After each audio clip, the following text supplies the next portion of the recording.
Perlu punya anak supaya ada yang lanjutkan perjuangan. Mendengar ini, Ibrahim alaihissalam berkata, jangan mi sayang, kalau ini mi takdir tak tidak punya anak, ikhlas mau mi dia apa? Masya Allah, Ibrahim alaihissalam pak disuruh menikah sama istrinya, tidak tahu, tidak mau dia. Bapak-bapak kira-kira kalau pulang ki istri tak suruh bilang, Pak mak beni nih, langsung merdeka.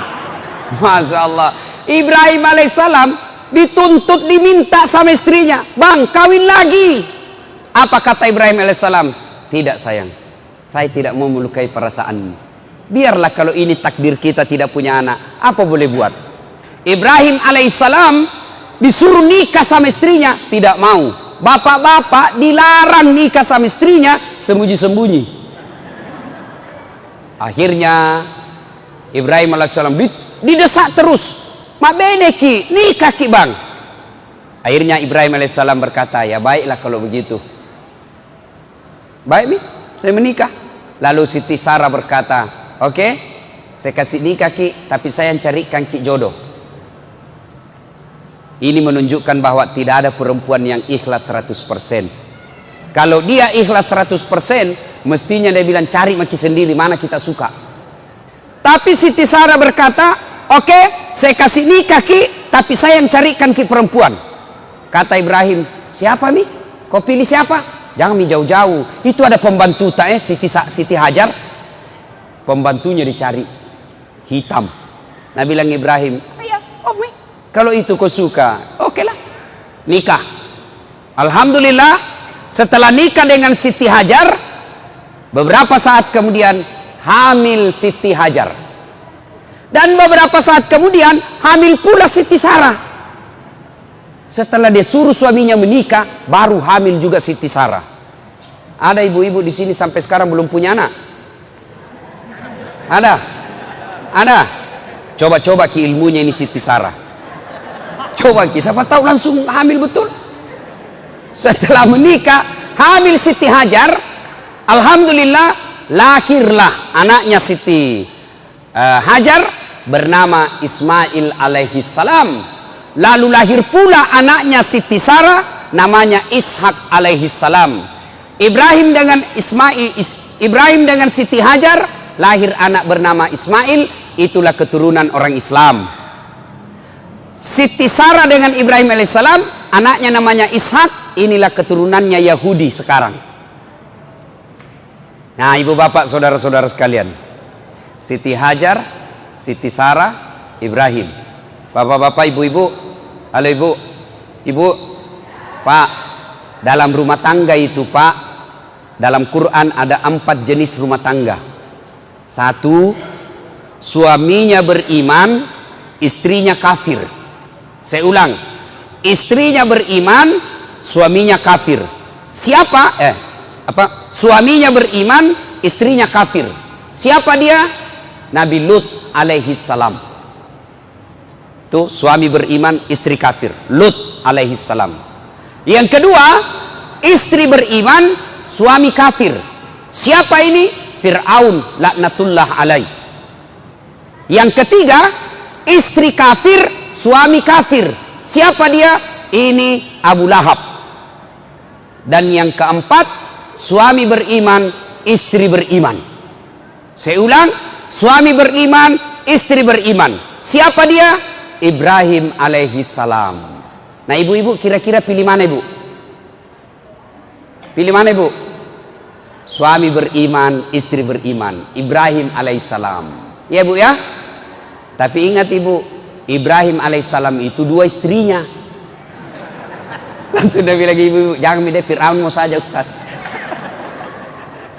Nah alhamdulillah, sebelum Ibrahim alaihissalam lahir anaknya Ismail, Ibrahim pernah bersedekah.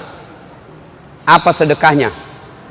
100 ekor onta, 300 ekor domba, 300 ekor sapi, 1000 ekor domba. Saya ulangi, sedekahnya dia sembelih 100 ekor onta, 300 ekor sapi, 1000 ekor domba. Kira-kira kalau dirupiahkan sekarang kurang lebih 5 miliar. Seluruh orang memuji. Weh, hebat kau Ibrahim. Jago kau Ibrahim. Kaya dermawan. Dipuji satu kampung. Mendengar pujian ini, Ibrahim alaihissalam muncul penyakit manusianya. Apa penyakit manusia? Senang dipuji. Tidak ada orang Pak tidak suka dipuji. Semua orang senang dipuji, termasuk saya. Ya seorang bilang, Ustaz, tambah gagah ki kuliah. Padahal saya tahu dia bohong. Tidak apa-apa, aku senang tonji. Ketemu temanku lama tidak ketemu, tambah muda ki kuliah Ustaz. Padahal saya tahu dia bohongi Kak, tapi tidak apa-apa, saya suka tonji. Semua orang senang dipuji. Ibrahim dipuji, Ibrahim luar biasa kau. Kaya dermawan, begitu banyak binatang kau korbankan. Apa kata Ibrahim alaihissalam? Kecil.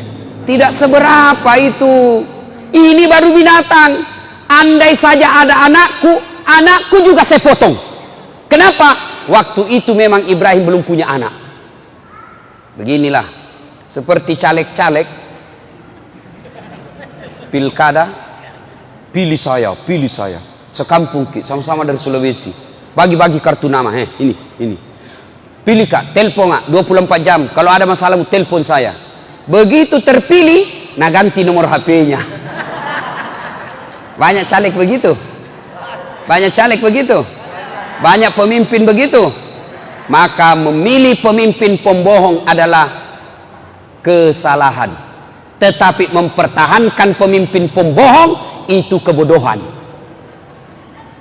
Saya ulang, memilih pemimpin pembohong itu adalah kesalahan, tapi mempertahankan pemimpin yang pembohong itu kebodohan, dongok beleng-beleng. Bapak saudara-saudara sekalian, nah sudah, Ibrahim berkata, jangankan binatang, andai saja anakku ada, anakku juga saya potong. Waktu itu memang belum punya anak. Berlalulah. Setelah menikah dengan Siti Hajar, melahirkan dan lahir anaknya namanya Ismail alaihissalam. Ketika Ismail alaihissalam usia remaja, sekitar kira-kira 13-14 tahun, Ibrahim alaihissalam tanggal 8 Zulhijjah mimpi. Tanggal berapa? Tanggal berapa Ibu? 8 Zulhijjah. Mimpi. Apa mimpinya? Dia melihat, Ibrahim, dulu kau pernah bernasar. Kalau ada anakmu kau potong. Sekarang ada anakmu, potong itu Ismail.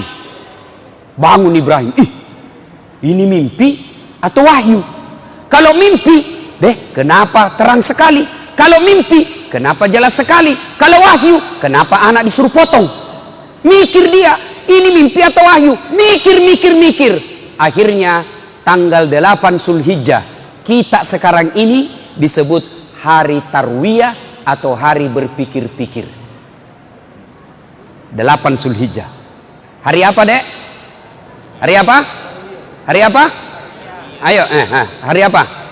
Tarwiyah. Sini kok kasih kau hadiah. Kok? Coba hadiah. 8 Zulhijjah namanya Hari Tarwiyah. Hari apa maksudnya itu?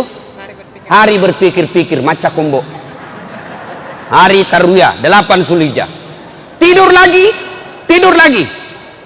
Tanggal 9 Zulhijjah. Mimpi kedua kalinya. Ibrahim, wajah indremu, bayar utangmu, kau pernah nasar, tunaikan itu janjimu.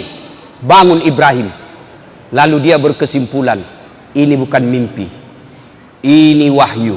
Ibrahim alaihissalam yakin, saya harus memotong anak saya untuk membayar utangku. Hakul yakin.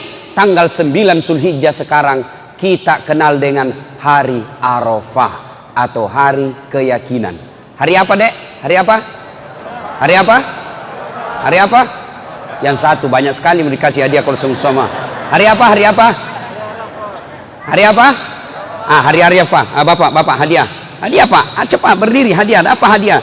Lain tong kalau ustaz kasih Pak. Barakah ini. Hari Arafah. Hari Arafah atau hari keyakinan. Maka ibu bapak saudara-saudara sekalian, kira-kira tanggal 8 Zulhijjah hari Tarwiyah, 9 Zulhijjah hari Arafah, kemudian tanggal 10 Zulhijjah dia panggillah anaknya Ismail alaihissalam. Ibrahim panggil anaknya, anakku sini kau dulu nak, cok lo meyo lo nak. Kalau kita orang Bugis, cok sini kau dulu nak. Agambo begini nak, saya diperintah Tuhan untuk potong kamu, menurutmu bagaimana? Kira-kira kalau anak yang tukang bola, pemain game di rumah, Pak, kita tanya anak yang pemain game, nah disuruh kak potong kok, kira-kira apa jawabannya Pak? Apa jawabannya kira-kira Pak? Paling jawabannya dia bilang, ih kenapa anak saya, nenekku mau yang sudah mau mati. Ini anak pintar tapi tidak soleh. Ini pintar, tidak salah tahu, ini pintar, kenapa yang masih muda, yang tua mau sedikit lagi mati. Atau kira-kira Pak, kalau Bapak diperintah potong anak 9, masih ada pilihan, kita cari yang nakal. Potong anakmu, mana yang pembohong. Ismail anak satu-satunya, lama dirindukan, disuruh potong. Kata Ismail alaihissalam, silahkan Pak, jangan ragu, laksanakan, insya Allah Bapak mendapati saya menjadi anak yang saleh, anak yang sabar, anak yang takwa, anak yang soleh. Potong saja Pak, tidak ada masalah. Cuma kata Ismail, sebelum kita potong Kak, ada beberapa permintaanku. Satu, Pak, nanti kalau Bapak potong saya, pakai pisau atau parang yang sangat tajam supaya saya tidak lama menderita. Maka bapak-bapak yang bertugas potong sapi kalau Idul Kurban, jangan pakai pisau yang tumpul Pak, pakai pisau yang tajam. Bapak-bapak penjual ayam potong jangan seenaknya potong, baca bismillah Pak. Itu ada di Sulawesi Selatan saya lihat Pak, penjual ayam potong 50 ayam potong satu kali di bismillah. Nah bilang saja bismillahirrahmanirrahim kali 50. Tidak boleh begitu dong. Baca satu-satu. Beleng-beleng. Sudah. Nah Ismail alaihissalam. Yang kedua kata Ismail, tutup mata Pak, tutup begini. Kenapa? Kalau kita lihat Kak nanti ragu-ragu Ki. Kita sayang Kak. Enggak mau Ki itu. Yang ketiga Pak, tolong ikat tanganku, ikat kakiku supaya saya tidak meronta-ronta. Masya Allah. Yang keempat kata Ismail alaihissalam, tolong ini bajuku yang saya pakai jangan kena darah supaya tidak naliak bamaku. Dan yang kelima kata Ismail alaihissalam, tolong ketika saya sudah wafat jangan ada anak-anak yang lewat depan rumahku seumur saya supaya mamaku tidak ingat kekasihan kalau naliak itu anak. Baiklah, pergilah Ismail. Dimandikan, Nabi bilang Ibrahim. Dia bilang sama istrinya, yang sayang, kenapa Ki ketawa? Itu Ibrahim Pak, romantis sama istrinya, tidak seperti bapak-bapak. Waktu nanti pacari istrinya sopan sekali, tabe endi, hati-hati Ki sayangku, terserah kita, aduh, hati-hati Ki, hati-hati Ki, ada batu di depan tai, kesina. Itu dulu waktu udah dipacari. Sekalinya sudah ada anaknya 2, tahan tuh kaki nestrita, apa kita bilang? Di mana musim matamu dongo? Coba. Ibrahim alaihissalam tidak seperti itu, dia panggil istrinya, yang sayang, kenapa Ki Deng? Tolong saya mandi itu Ismail, kasih pakai baju baru, sisir rapi-rapi rambutnya, kasih parfum. Ih, mau apa? Saya mau bawa jalan-jalan anak tuh. Baiklah. Pergilah Ibrahim bersama Ismail alaihissalam meninggalkan rumahnya menuju ke tempat pemotongan. Ketika menuju ke tempat pemotongan itu, kepanasan iblis. Kepanasan iblis berusaha menggagalkan ini. Kenapa? Kalau Ibrahim berhasil, berarti iblis gagal menggoda manusia. Maka dia usaha goda Ibrahim. Dengan cara apa? Dia bisi Ibrahim. Woi Ibrahim, balik kau lihat itu anakmu. Kenapa? Lihat itu anakmu, lucunya, lamanya kau harapkan, berpuluh tahun kau berharap, anakmu sekarang lagi lucu-lucunya, sudah ada, masa kau mau potong? Apa kata Ibrahim alaihissalam? Jangankan anakku, andai saja Tuhan perintah saya potong diriku, diriku juga saya potong.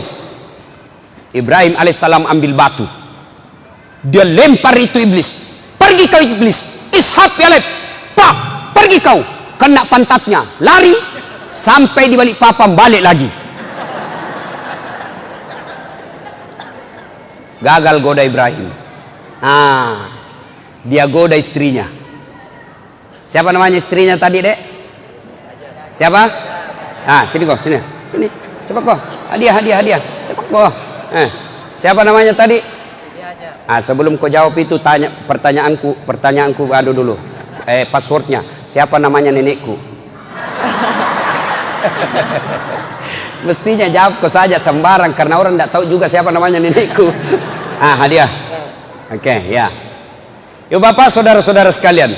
Siti Hajar digoda sama si iblis. Hajar. Sini kau dulu. Apa? Kau tahu mau dibawa kemana anakmu? Mau dibawa jalan-jalan sama bapaknya. Dong kok. Maksudmu? Tolo-tolo ini. Maksudmu? Nak bodoh-bodohi kau suamimu. Maksudnya apa? Mau nak potong itu anaknya? Sebaran dia bilang gini. Mana ada orang bapak mau potong anaknya? Iya, mau dia potong. Kok bisa? Katanya itu perintah Tuhannya. Apa? Perintah Tuhannya. Betul kok? Iya, katanya perintah Tuhannya. Mendengar ini, Siti Hajar berkata, jangankan anakku, saya saja siap dipotong kalau itu perintah Allah. Jangan banyak bicara di situ. Pak, lempar kena telinganya, lari sampai Sangatta, balik lagi.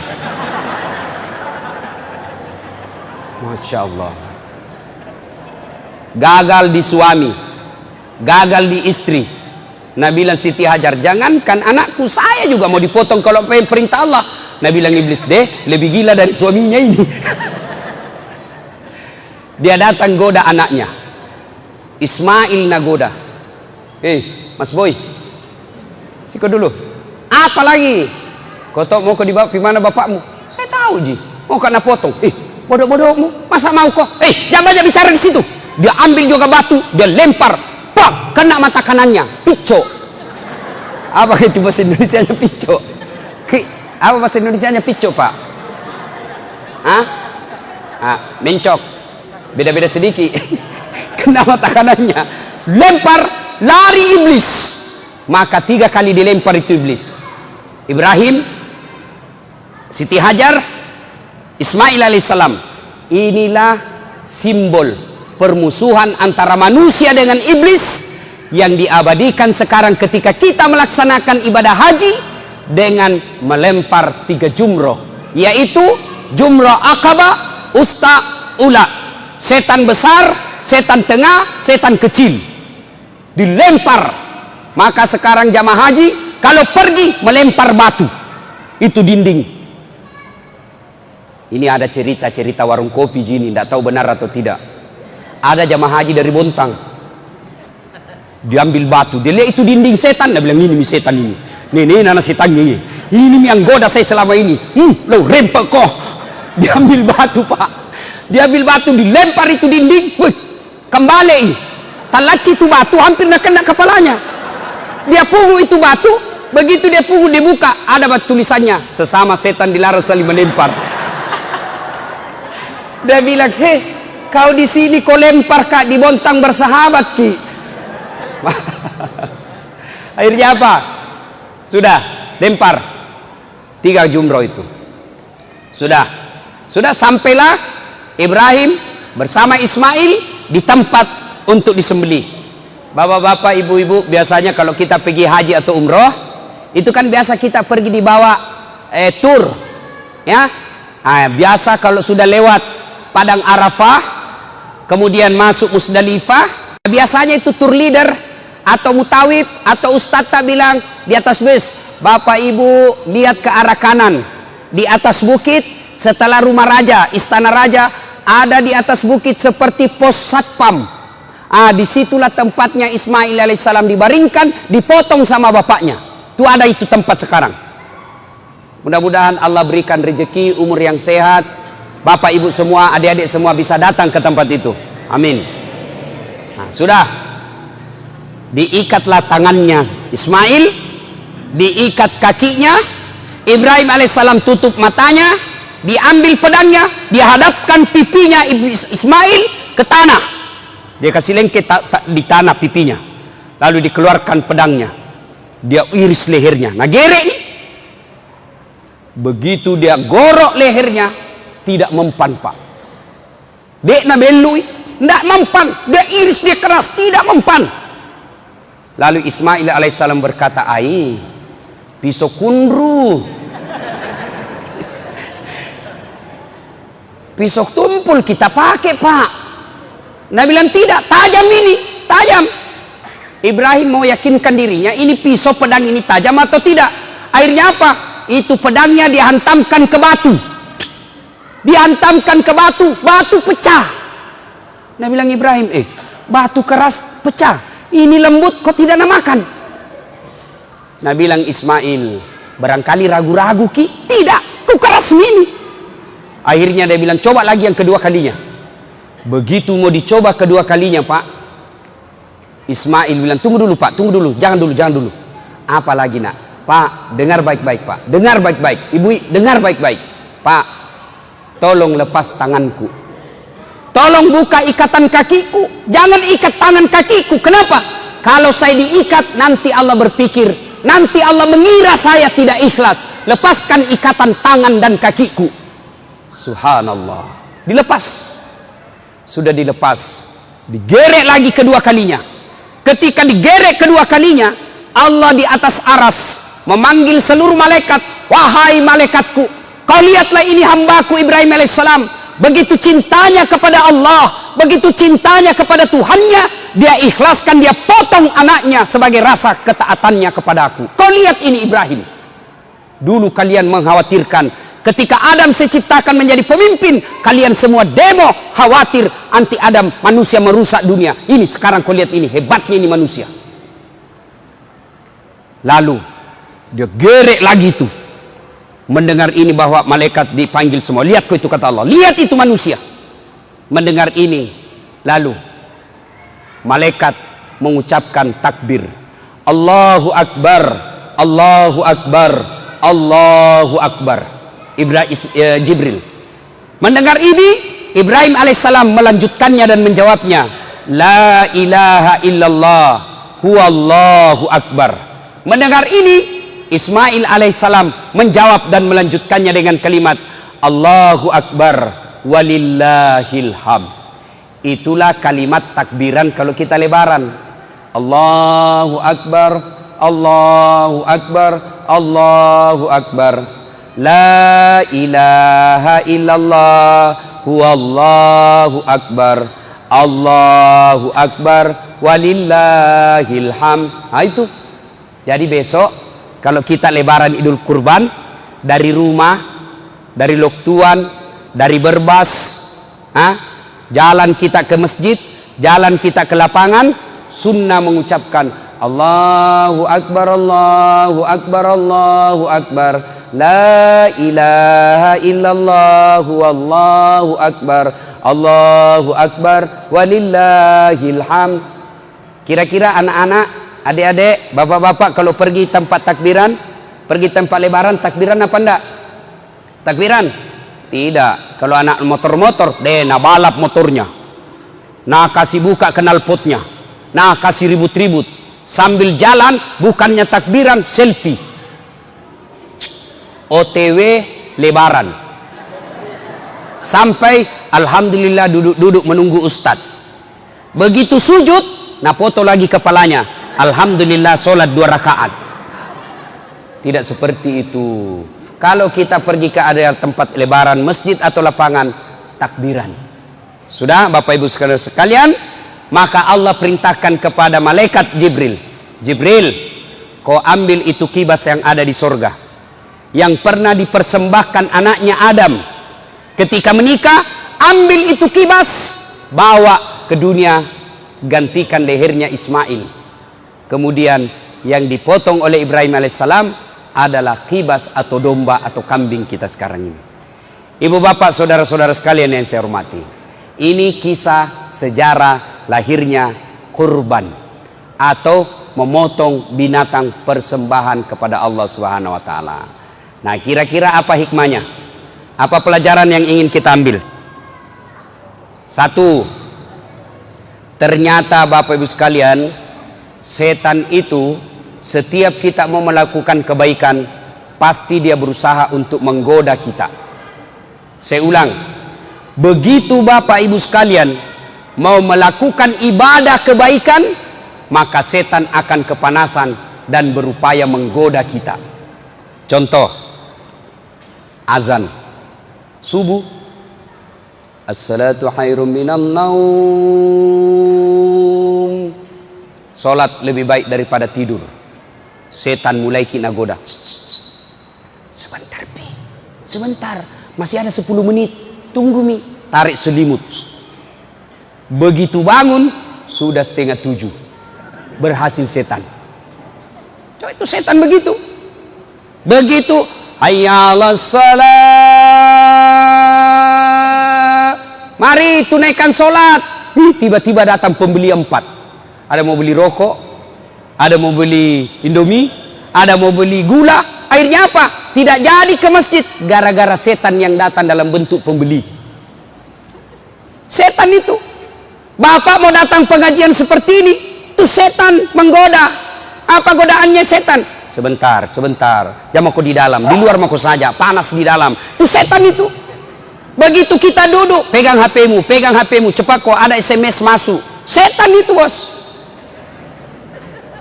Begitu kita masih mau dengar ceramah, lihat jam.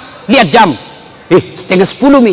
Baru Nabi bilang teman, pulang maki, 9:30 Mi. Setan itu, Pak. Dan setan berupa teman, susah ngusirnya. Kalau setan tidak kelihatan, bacakan bismillah, lari nih Pak. Kalau setan teman, apa Nabi bilang? Baca mako, surah Yasin, kudekati kok. Itu setan itu Pak. Nah ibu bapak saudara-saudara sekalian, ketika kita mau melakukan kebaikan, setan pasti kepanikan. Maka dia berusaha menggoda kita. Contoh, hayya 'alas shalah, mulai setan, dia tebar. Datang setan, tak usah ke masjid, bisa saja kau sholat di rumahmu. Sudah, setan itu, kalau dia berhasil itu setan, maka kita tidak ke masjid, kalah kita. Tapi kalau kita berhasil berdiri, tinggalkan itu, jangan pikir setan mengalah. Tadi kan lempar pertama lari ke Balikpapan, lempar kedua lari ke Sangatta. Iya toh? Nah itu setan. Anggap bapak berhasil, hayya 'alas shalah, langsung berdiri, pergi. Apa setan berhenti Pak? Tidak. Nagoda ki lagi. Caranya apa? Nagoda ki supaya buru-buru berudu. Wuduk kita salah-salah. Nabi bilang setan, yo pimako. Akhirnya apa? Begitu kita mau wudhu, dingin itu dingin sekali air. Nah, itu setan masuk di situ. Tiba-tiba setan kasih bunyi handphone. Itu setan itu. Akhirnya apa? Kita wudhu sambil terima telepon. Pernah toh? Kita ketawa karena pernah begitu toh? Setan itu masuk bos. Yo, matu pi. Siaga melo mau lengi. Si ratu, itu pulau na 5. Itu setan masuk di situ. Masuk itu setan. Akhirnya apa? Kita wudhu tidak sempurna. Atau anggaplah bapak tidak terima telepon, tapi wudhunya salah-salah, tidak sempurna. Bagaimana caranya? Quran menjelaskan wudhu itu membasuh jari hingga ke siku, ya kan? Jari hingga ke siku. Tapi apa yang kita praktek? Siku ke jari. Kalau jari ke siku kan begini caranya wudhu Pak. Kalau tua seperti ini, bapak-bapak sudah generasi sakaratil maut, di depan-depan ini, itu lipat ini Pak, lipat. Kenapa? Karena di sini banyak keriput-keriput. Kalau bapak tidak lipat ini, tidak kena air, tidak sah wudhunya. Tidak sah wudhu, otomatis tidak sah sholat. Setan itu berupaya supaya tidak sah wudhu tak. Karena kalau tidak sah wudhu, biar 1 jam bapak sholat tidak sah sholatnya. Kenapa? Wudhunya salah. Nah setan gak goda di situ. Maka kita biasanya wudhu, sunnahnya ajaran Quran begini. Tapi apa yang kita praktek? Siku ke jari-jari. Bagaimana caranya Ustaz? Nah buka keran.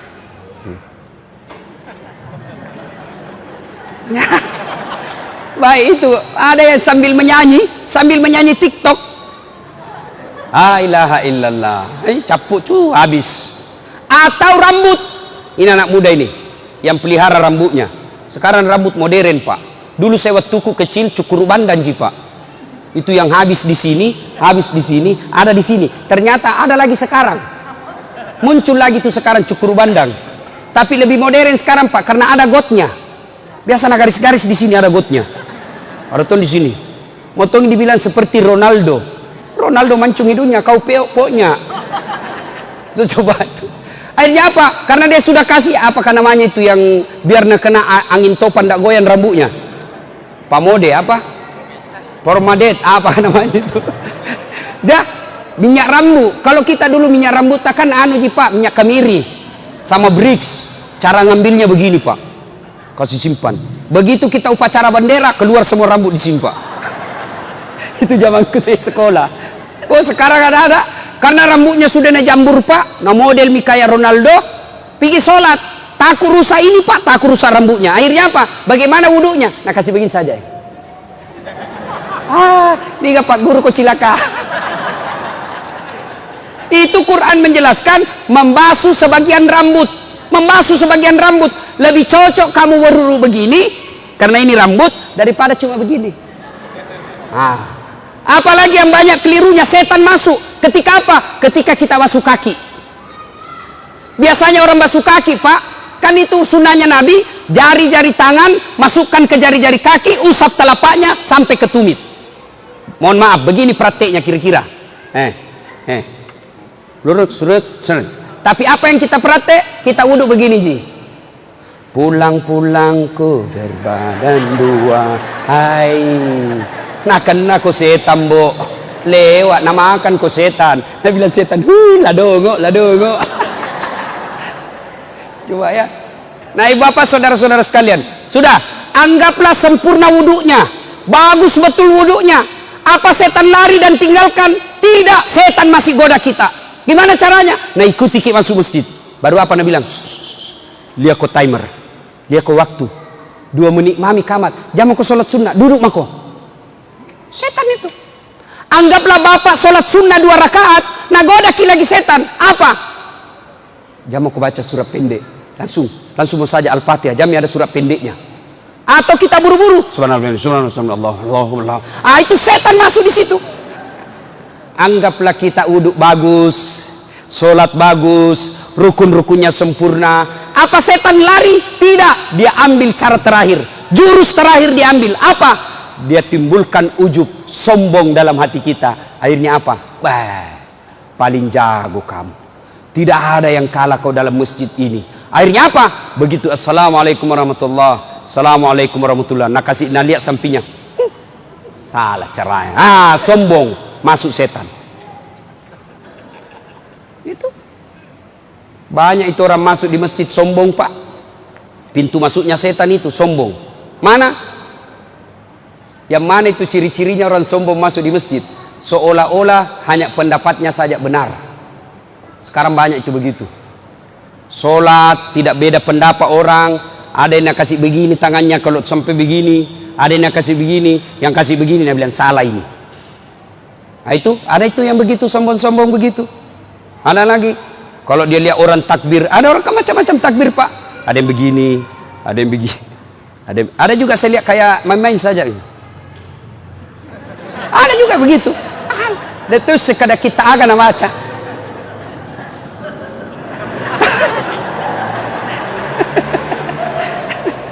Ada juga terlalu serius, Pak.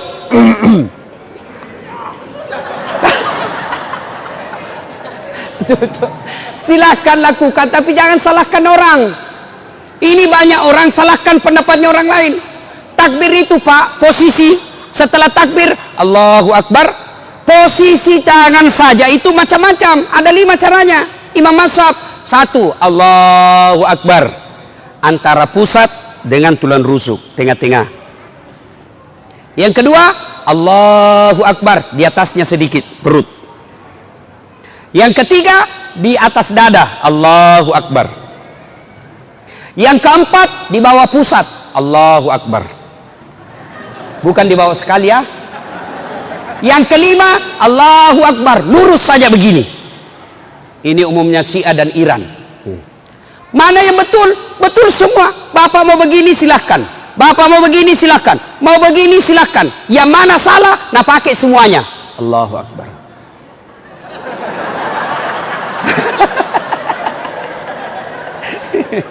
Masuk dalam masjid itu banyak orang sombong, Pak. Hanya dia yang dia rasa pintar. Itu hanya begitu, Pak. Terutama ini anak-anak muda yang belajar agama melalui YouTube.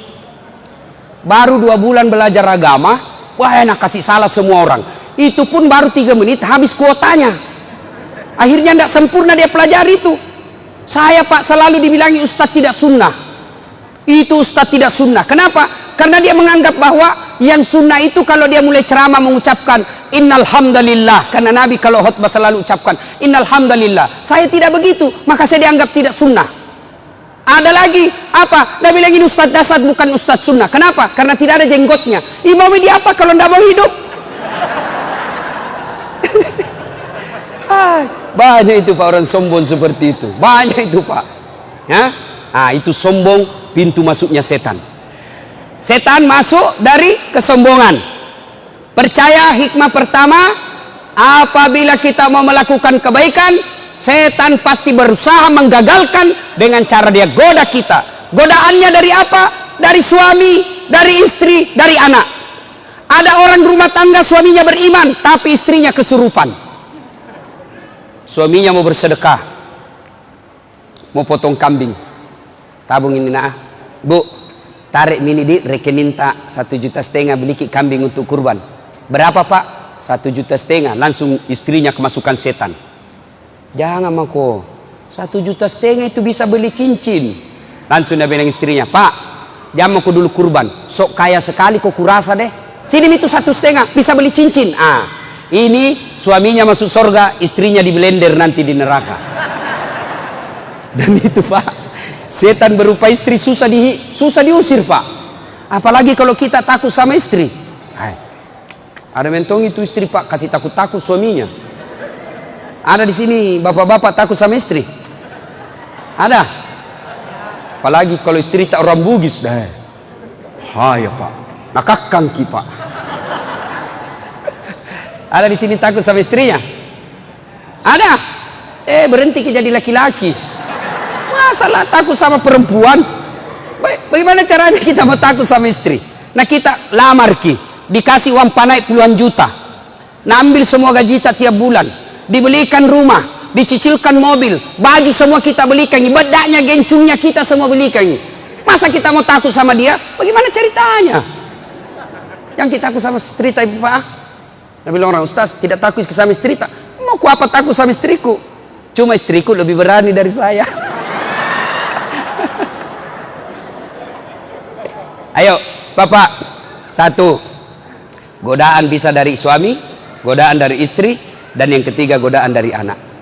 Berapa banyak orang, Pak, akhirnya masuk penjara, korupsi, gara-gara apa? Anaknya minta dibelikan mobil.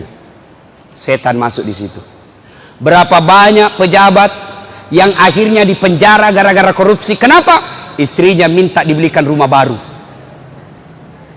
Maka godaan setan bisa datang dari suami, bisa datang dari istri, bisa datang dari anak. Pertanyaannya, bagaimana cara melawan setan? Bagaimana cara melawan setan? Ketika Rasulullah sallallahu alaihi wasallam Isra dan Mi'raj, Nabi dikejar oleh api, makin lama makin membesar, makin lama makin membesar. Nabi bertanya, ya Jibril, siapa itu Jibril? Jibril menjawab, itu setan, iblis laknatullah alaih, untuk menggagalkan upayamu. Lalu Nabi bertanya, bagaimana caranya aku melawannya? Bagaimana caranya aku menghindarinya? Jibril menjawab, ucapkan kalimat istighfar, astaghfirullahaladzim wa atubu ilaihi, la ilaha illa anta subhanaka inni kuntu minadz zalimin. Lari itu setan. Maka kalimat yang paling ditakuti iblis laknatullah alaih adalah istighfar. Makanya bapak-bapak, kalau setan mulai goda kita, tadi kita praktekkan nanti, ditarik di dompet, mau dikasih masuk celengan aman Palestina. Tiba-tiba, mau kita beli pulsa ini, habis pulsa, HP mau diganti. Setan itu, Pak. Bagaimana caranya lawan setan? Astagfirullah, tarik, astagfirullah. Nah, tarik itu setan itu. Astagfirullah, astagfirullah, astagfirullah. Lawan itu setan dengan kalimat istighfar, Pak. Betul, saya serius ini, Pak. Coba itu lawan. Begitu kita kasih latari itu, astagfirullah, astagfirullah, astagfirullah, astagfirullah, mati itu setan, Pak. Ya, Bapak, saudara-saudara sekalian, astagfirullahaladzim wa atubu ilaihi, la ilaha illa anta, subhanaka inni kuntu minadz zalimin. La ilaha, tiada Tuhan illa anta, kecuali engkau, subhanaka, maha suci engkau ya Allah, inni kuntu minadz zalimin, sesungguhnya saya menzalimi diri saya sendiri. Misalnya tuh setan, satu ketika setan ditanya, iblis, apa kalimat yang paling engkau takuti dari kami? Apa yang kau paling takuti dari kami? Iblis menjawab kalimat istighfar. Kenapa bisa? Setengah mati kau suruh kau berdosa.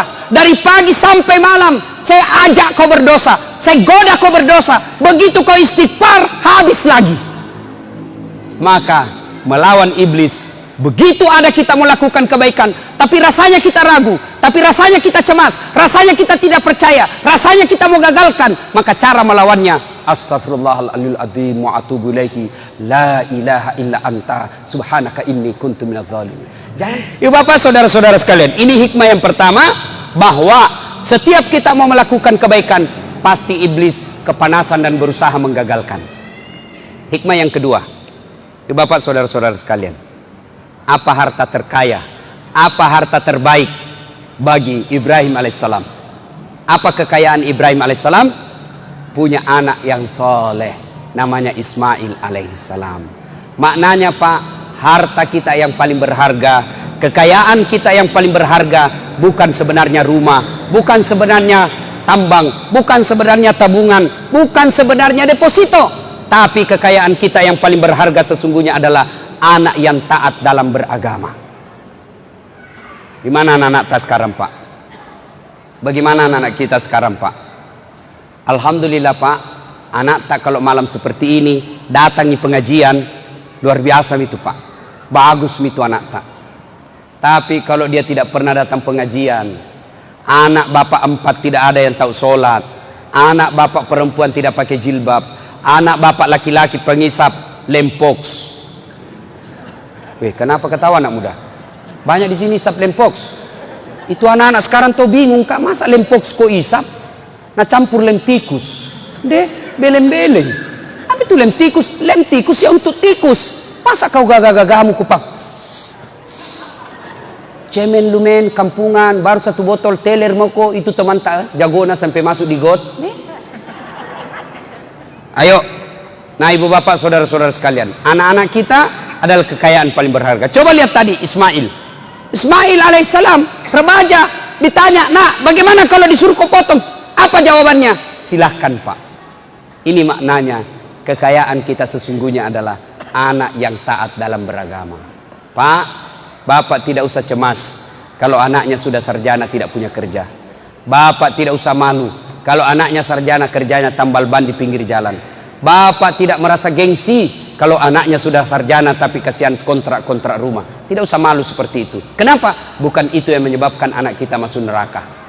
Yang bapak cemas dan malu, anaknya sudah sarjana tidak tahu sholat, anaknya sudah master tapi tidak tahu ngaji, anaknya punya rumah sendiri tapi tidak tutup jilbabnya pada dia perempuan. Itu yang membuat kita cemas. Bapak saudara-saudara sekalian, anak-anak sekarang kita, saya tidak cemaskan otaknya. Anak-anak Pak cerdas-cerdas. Lihat itu anak-anak Pak, saya saja kalau SMS Kak Pak, 2 tangan saya pakai masih salah-salah pencet Kak Pak. Itu anak-anak sekarang sambil bawa motor meng-SMS. Jago nih itu anak-anak sekarang. Bawa motor nah balas itu SMS-nya.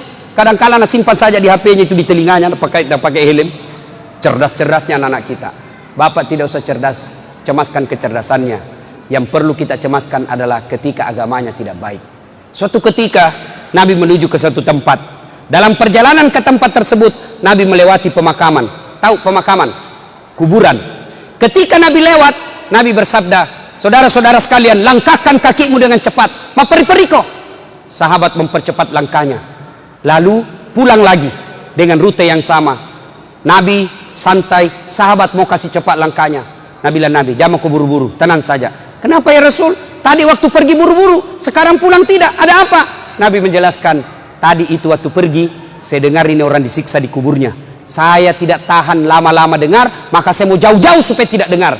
Waktu pulang tidak lagi. Kenapa? Saya dengar berita dari Jibril.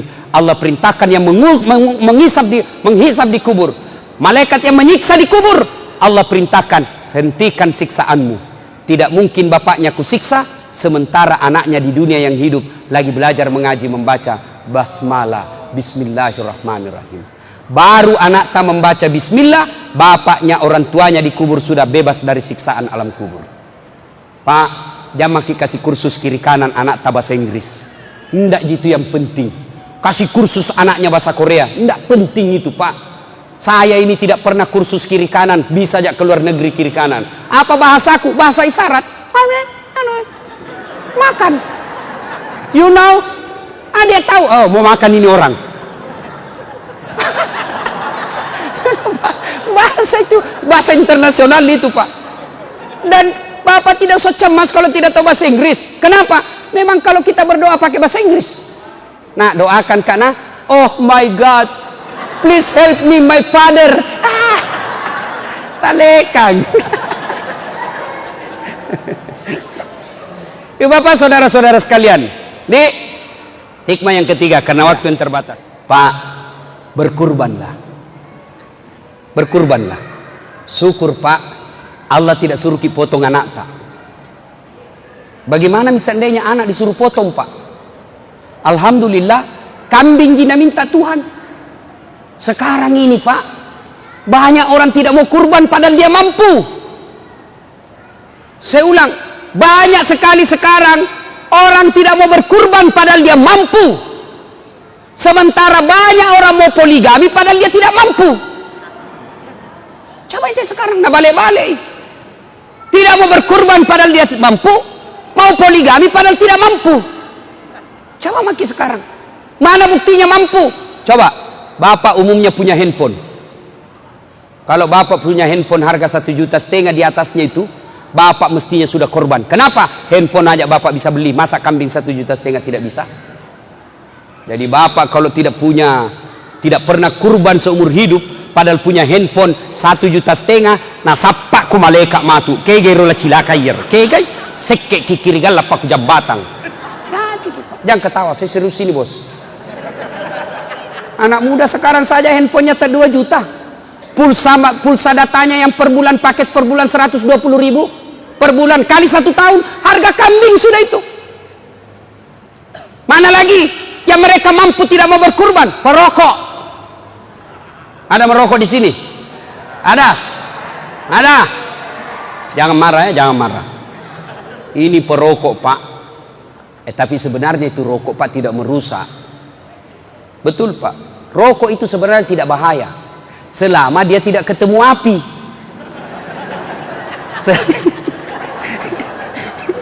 Asal itu rokok tidak ketemu api Pak, aman. Kantongi saja, yang penting jangan kasih ketemu api. Kapan dia ketemu api Pak? Maka solangi Pak. Coba rokok. Sekarang ditanya jamaah, Ustaz, kenapa doaku tidak jabah? Tidak pernah dikabulkan doaku Ustaz, padahal 4 tahun mak berdoa. Saya tanya, merokok Ki? Merokok kau Ustaz. Itu sebabnya tidak dijabah doa tak. Apa hubungannya Ustaz? Salah satu sebab doa tidak dikabulkan Allah kalau kita selalu berbuat haram. Dan apa yang berbuat haram? Rokok. Ada yang bilang, makruh Ustaz. Ada itu ulama di Jawa bilang makruh. Sebagian saja ulama Timur Tengah semua bilang haram. Hanya sebagian katakan makruh di Indonesia. Kenapa? Saya pelajari ternyata dia juga merokok. Saya kalau ada ustaz merokok langsung ku kali 0. Kayak orang bodoh-bodoh itu kalau merokok. Coba kita itu orang perokok Pak. Ambil rokok nah, sandar-sandar. Itu saja nak kerja 10 menit. Sekali-kali isap kunyai.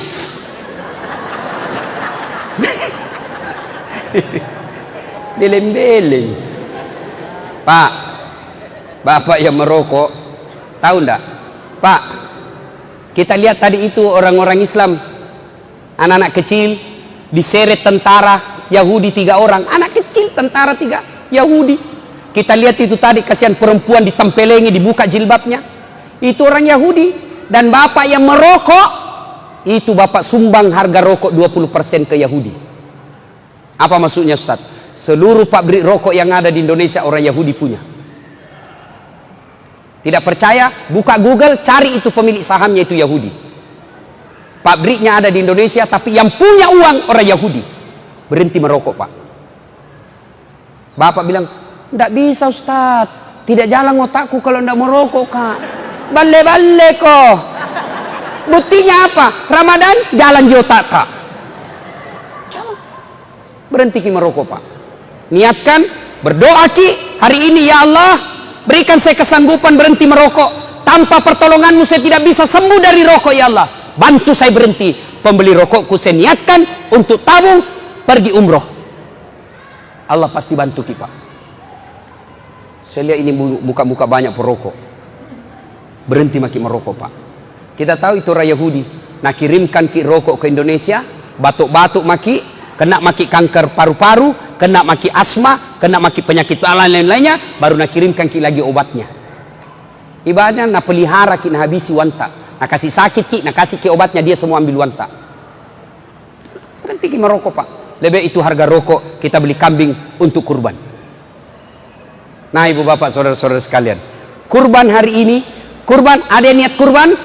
Kalau ada niat kurban, Pak, selama ini kita kurban di Bontang, selama ini kita kurban di Sulawesi, selama ini kita kurban di Jawa, selama ini kita kurban di Indonesia, maka tahun ini kita kurban di Palestina. Caranya apa? Sumbangkan pembeli kambing ke Aman Palestina.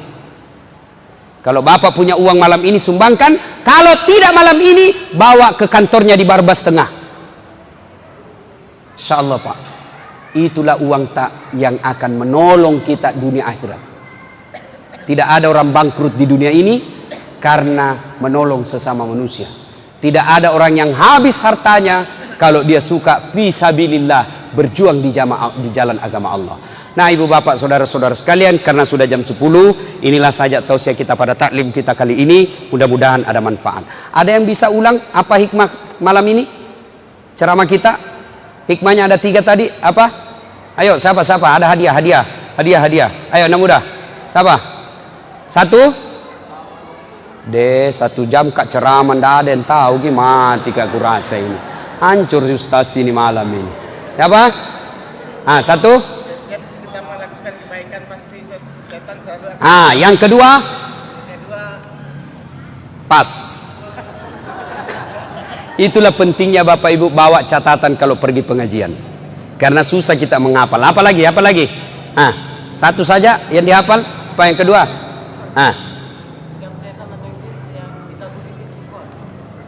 Ya, bagian. Hadiah. Cepat hadiah. Cepat, ya. Sambil adik-adik edarkan celengannya. Isi, Pak. Begitu Bapak ragu-ragu setan, keluarkan terus, Pak. Keluarkan. Ayo, keluarkan, Pak. Pak, Bu, kalau ada uang kita bawa, keluarkan, Pak. Jangki ragu, jangki bilang tidak diganti, Allah pasti ganti, Pak. Percaya gitu.